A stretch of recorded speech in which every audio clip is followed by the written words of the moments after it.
貼牌話題總係有啟德體育園粉。今晚放工經過呢頭，索性就喺度揾食啦。經過零售館3就見到有間好別緻嘅 cafe，就呢間啦。佢叫茶東西，睇嚟係食港式、日式、西式嘅多元餐廳，啱晒我呢個餓到就嚟暈嘅小編。一於今晚就食大佢，叫晒呢3個嘢食啦。港式鐵板燒、壽喜燒、美國板件牛肉鍋同埋板燒厚切牛脷北海道咖喱滑蛋蓋飯。唉，講都講到有啲甩咳啊！嗱，呢一個熱辣辣嘅港式鐵板燒咧，分量十足，聽唔聽到啊？有晒啲吱吱聲嘅，齋聽都流口水。數下有咩嘢食先：意式豬肉腸、香草雞扒、加拿大豬扒，仲有煙肉、薯角、番茄，配菜仲係大大嚿，完美演繹港式鐵板燒。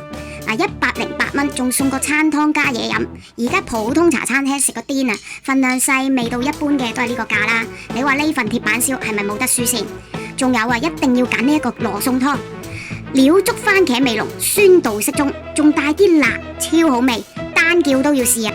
好啦，嚟到呢一個有2種享受嘅板燒厚切牛脷北海道咖喱滑蛋蓋飯，1、2、3、4，成4大嚿嘅厚切牛脷，都算腍唔韌，配上呢個黑椒蘑菇汁，係溫和嘅口味啊！